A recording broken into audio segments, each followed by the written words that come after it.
আয়োজিত মহতারাম এই মজমার সম্মানিত সভাপতি, প্রধান অতিথি, প্রধান বক্তা, বিশেষ বক্তা সহ আইম্মায়ে মাসাজিদ, উলামায়ে কেরাম, সামনে উপবিষ্ট আল্লাহ পাক রব্বুল আলামিনের আশিকিন, যাকিরিন, শাকিরিন, মুহিব্বিন, মুরাব্বিন, ইহতারাম, সহবাসী যুবক বন্ধুগণ, স্নেহের কচিকাচারা, পর্দার আড়াল ও অন্তরালে অবস্থানরত শ্রদ্ধেয় সম্মানিত মা ও বোনেরা, প্যান্ডেলের ডাইনে আরেকটা প্যান্ডেল আছে, সেখানে অবস্থিত, সেখানে বসা আছেন আমার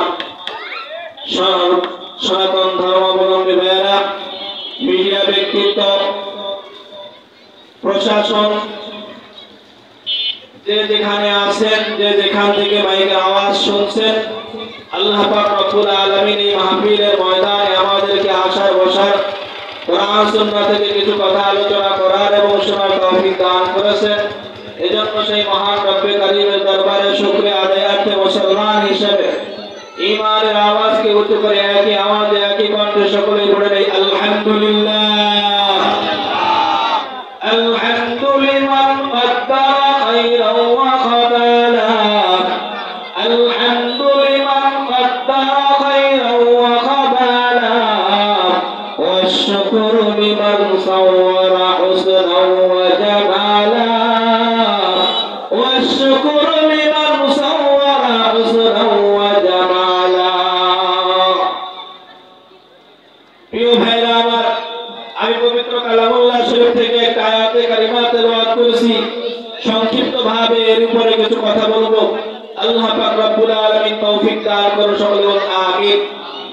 আল্লাহ পাক রব্বুল আলামিন বলতেছেন, আফা হাসিবতুম আন্নামা খালাকনাকুম আবাসা, এই দুনিয়ার মানুষ তোমরা কি মনে করো আমি আল্লাহ পাক রব্বুল আলামিন তোমাদেরকে অনর্থক সৃষ্টি করে জমিনে ছেড়ে দিয়েছি?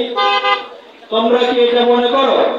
ওয়া আন্নাকুম ইলাইনা লা তুরজাউন, আর তোমরা কি এটাও মনে করো যে আমি আল্লাহ পাক রব্বুল আলামিনের কাছে তোমাদের কখনো প্রত্যাবর্তন করতে হবে না, ফিরে আসতে হবে না? তোমরা কি এটাও মনে করো? যদি এরকম কিছু তোমরা মনে করে থাকো, যদি এরকম কোন চিন্তা ভাবনা ধ্যান ধারণা তোমাদের থেকে থাকে, তাহলে তুমি ভুল করতেছো। শোনো, আমি আল্লাহ পাক রব্বুল আলামিন তোমাকে বানাইছি, অনর্থক বানাই নাই, একটা উদ্দেশ্য নিয়ে আমি আল্লাহ তোমাকে বানাইছি। কি উদ্দেশ্য আল্লাহ পাক রব্বুল আলামিন বানাইছেন খেয়াল করবেন খুব। আল্লাহ পাক রব্বুল আলামিন বলেন, ওয়া মা খালাকুতুল জিন্না ওয়াল ইনসা ইল্লা লিয়াবুদুন।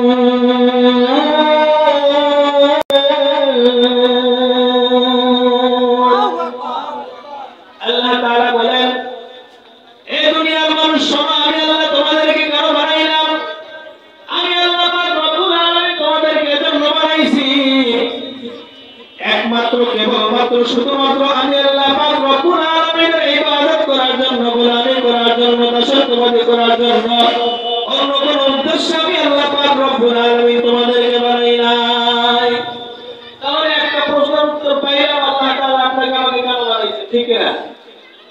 এরপরে সেন্টেন্স আল্লাহ পাক রব্বুল আলামিন বলতেছেন, ওয়া আন্নাকুম ইলাইনা লা তুরজাউন, তোমরা কি এটাও মনে করো যে আমি আল্লাহ পাক রব্বুল আলামিনের কাছে তোমরা কখনো প্রত্যাবর্তন করবে না, ফিরে আসবে না? যদি বান্দা এটা মনে করে থাকো, তাহলে বান্দা ভুল করবে। কারণ আমি আল্লাহ পাক রব্বুল আলামিন ঘোষণা দিয়েছি, কুল্লু নাফসিন যায়িকাতুল মাউত সুম্মা ইলাইনা তুরজাউন।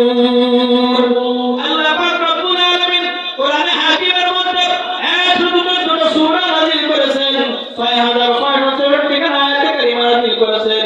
এই 6064 খানা আয়াতে কারিমার ভিতর থেকে 6665 খানা আয়াতে কারিমা দুনিয়ার কোন মানুষ অস্বীকার করে, কিন্তু একটা আয়াতে কারিমা অস্বীকার করার ক্ষমতা কারোর আছে নাকি? সেই আয়াতটা হলো, কুল্লু নাফসিন যায়িকাতুল মাউত, মৃত্যুর স্বাদ প্রত্যেকটা প্রাণীর গ্রহণ করতে হবে, মৃত্যুর স্বাদ প্রত্যেকটা প্রাণীর পান করতে হবে। এতে কোনো সন্দেহ আছে নাকি?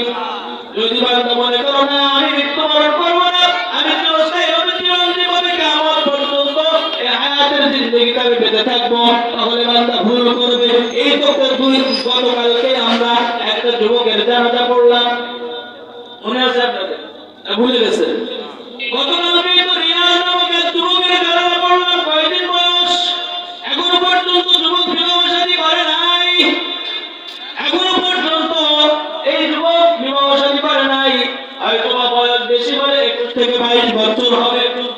এই যুবক আমাদেরকে ছেড়ে চলে গেলেন, আমাদেরকে মেসেজ দিয়ে গেলেন যে শুধু বীর বড় মারা যায় না, যুবকরাও মারা যায়। কথা ঠিক কিনা? আর আপনি আমি হয়তো মনে করতেছি চিরঞ্জীব হয়ে কিয়ামত পর্যন্ত দুনিয়ার জিন্দেগিতে বেঁচে থাকবো, আর দুনিয়ার জিন্দেগিতে যা মনে চাই তাই করবো। বর্তমান সময়ে দেখা যায় আমার যুবক ভাইয়েরা বেশি গুনার কাজের মধ্যে লিপ্ত হয়ে আছো। কারণ যুবক তুমি মনে করতেছো আমি 50 বছর, 60 বছর, 70 বছর পর্যন্ত, 80 বছর পর্যন্ত বাঁচবো। অন্তত কমপক্ষে আমার বয়সটা 50 ওভার হোক, তারপরে না হয় আমি ইবাদত বন্দেগী করবো। আরে যুবক, না, ভুল ভুল, তোমার ধারণা ভুল। আল্লাহ পাক রব্বুল আলামিন তোমাকে আমাকে দুনিয়ার থেকে নেওয়ার জন্য আপনার আমার গলার মধ্যে মৌত নামক একটা আংটা লাগায় রাখছে। আল্লাহ পাক রব্বুল আলামিন বলেছেন, কুল্লু নাফসিন যায়িকাতুল মাউত, মৃত্যুর স্বাদ মৃত্যুর বেলা তোমার কাছে এসে যাবে, তোমার কাছে হাজির হয়ে যাবে বান্দা। তুমি বুঝতেও পারবা না, তুমি জানতেও পারবা না কখন মৃত্যু এসে যাবে, কোন জায়গায় মৃত্যু এসে যাবে, কোন সময় এসে যাবে, তোমাকে বলে আসবে না। আজরাইল যদি তোমার দরজায় একবার কড়া নাড়া দেয়, আর কিন্তু তোমার দরজা থেকে আজরাইল ফিরে আসবে না। ফিরবে না। গতকালকে সারা রাত এই যে রাখতেছে আমাদের দেবতার যুবকরা, আমাদের এই বিলের ভিতরে একটা ভিটে আছে, নাম হলো বাইদের ভিটে। ওখানে নাকি এক সময় বাইদেরা বসবাস করতো, আমি শুনছি, দেখে নেই। তোর নাম দিছে বাইদের ভিটে। এই বাইদের ভিটে আমার দুইজন খবরস্থ ব্যক্তি আছে। এই ভিটে এই দেবতার যুবকরা সারা রাত পিকনিক করছে। কি করছে? পিকনিক করছে, ডিজে গান বাজায় পিকনিক করছে। এখন যুবক, তুমি ডিজে গান বাজায় পিকনিক করো, ভালো কথা, কিন্তু তোমার এটা চিন্তা করা উচিত ছিল এই এলাকার মধ্যে অসুস্থ ব্যক্তি থাকতে পারে, রুগ্ন ব্যক্তি থাকতে পারে। এই সাউন্ড বক্স আওয়াজের কারণে রুগ্ন ব্যক্তির কষ্ট হবে, হবে কি হবে না? সবাই তো সাউন্ড বক্স আওয়াজ সহ্য করতে পারবে না, তাহলে রুগ্ন ব্যক্তি কষ্ট পাবে, অসুস্থ ব্যক্তি কষ্ট পাবে। বৃদ্ধ মানুষ আছে না নাই এলাকার মধ্যে? বৃদ্ধ মানুষের কষ্ট হবে, বৃদ্ধ মানুষ রাতে ঘরে ঘুমাইতে পারবে না। যুবক, তুমি আনন্দ করতেছো, ভালো কথা, কিন্তু এই আনন্দ করতে তোমাকে কে বলেছে যে আনন্দের কারণে আরেকজন কষ্ট পাবে? তোমার আনন্দের কারণে আরেকজনের ঘুম নষ্ট হবে, আরেকজন অসুস্থ ব্যক্তি কষ্ট পাবে, আরেকজন রুগ্ন ব্যক্তি কষ্ট পাবে, একজন বৃদ্ধ ব্যক্তি কষ্ট পাবে।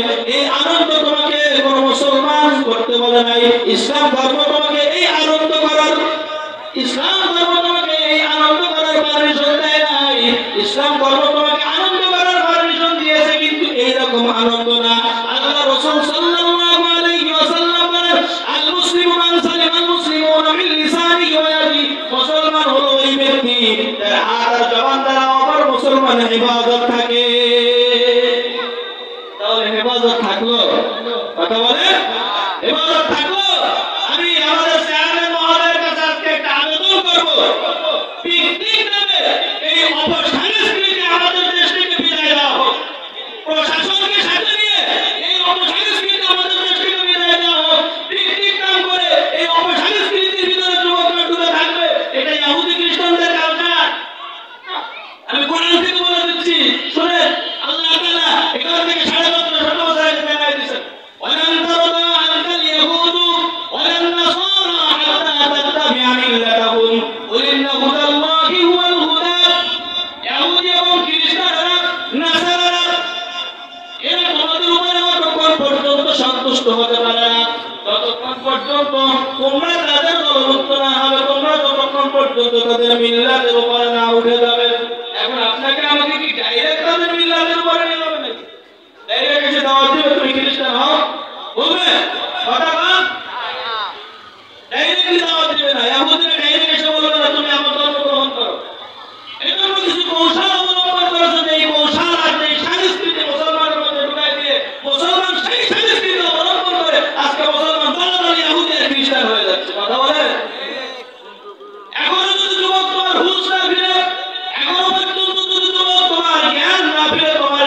কবে ফিরবে আল্লাহই ভালো জানে। আজকে যদি তুমি রিয়াদের ইন্তেখাল থেকে যদি তুমি শিক্ষা না নাও, তাহলে তোমার শিক্ষা কবে হবে আমি জানি না। তবে আল্লাহ পাক রব্বুল আলামিন বলতেছেন মিনহা খালাকনাকুম ওয়া ফিহা নুঈদুকুম ওয়া মিনহা নুখরিজুকুম তারাতান উখরা। আল্লাহ পাক রব্বুল আলামিন জানায় বান্দা শোনো, আমি আল্লাহ পাক রব্বুল আলামিন তোমাকে মাটি থেকে সৃষ্টি করেছি, আবার আমি আল্লাহ পাক রব্বুল আলামিন তোমাকে এই মাটির মধ্যে নিয়ে আসবো।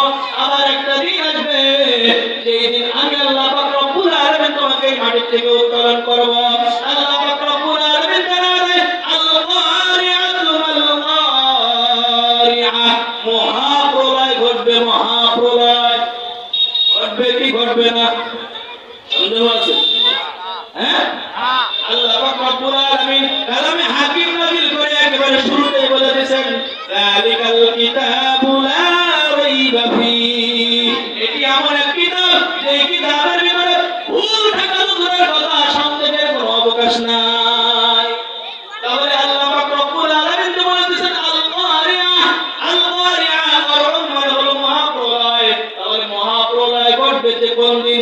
এই দিন ইসরাফিল আলাইহিস সালাতু ওয়াস সালাম সিংহায় ফুৎকার দিবেন। সিংহায় ফুৎকার দেওয়ার পরে সব কিছু ধ্বংস হয়ে যাবে, সব কিছু চূর্ণ বিচূর্ণ হয়ে যাবে, পাহাড়গুলো তুলার মতো হবে, আকাশের মধ্যে উঠতে থাকবে। প্রথম ফুৎকারে সব কিছু ধ্বংস হয়ে যাবে। দ্বিতীয় আরেকটা ফুৎকার দিবেন ইসরাফিল আলাইহিস সালাতু ওয়াস সালাম। দ্বিতীয় ফুৎকার দেওয়ার পরে সব মানুষগুলো আবার জমিনের ভিতর থেকে উঠতে থাকবে।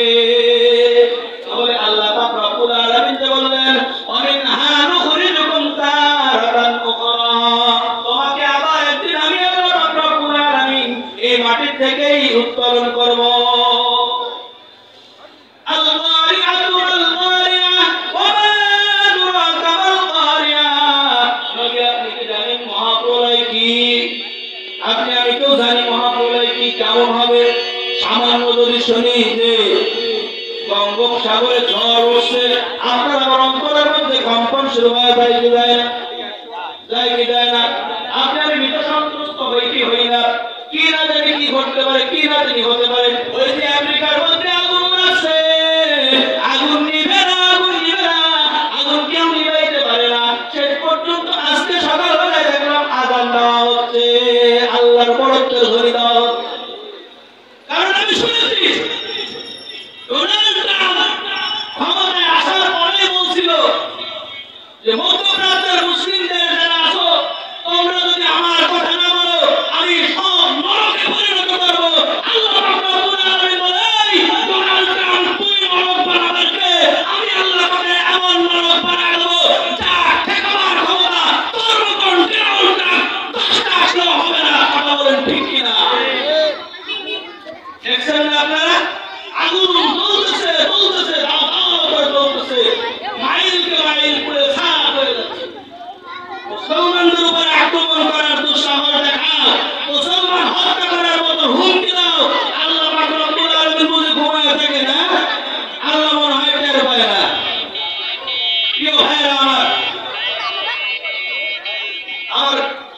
কথা প্রায় শেষ পর্যায়ে, আমি আপনাদের কাছে একটাই মেসেজ দিয়ে যেতে চাই। এই দুনিয়া আপনার আমার জন্য স্থায়ী না ক্ষণস্থায়ী? স্থায়ী না ক্ষণস্থায়ী? দুনিয়া থেকে আপনাকে আমাকে চলে যেতে হবে, দুনিয়া আপনাকে কেউ থাকতে পারবো না। এজন্য দুনিয়া থেকে যাওয়ার আগে আল্লাহ রাসূল সাল্লাল্লাহু আলাইহি ওয়াসাল্লাম বলেন দুনিয়া উমারাতুল আখিরাহ, দুনিয়া হলো আখিরাতের শস্য ক্ষেত্র, এখান থেকে কামাই করে নিয়ে যেতে হবে আখিরাতের ফসল। রাজি আছি তো সবাই? আল্লাহ পাক রব্বুল আলামিন তৌফিক দান করুন, আমিন। ওয়া আখিরু দাওয়ানা আলহামদুলিল্লাহি রাব্বিল আলামিন। আসসালামু আলাইকুম ওয়া রাহমাতুল্লাহ।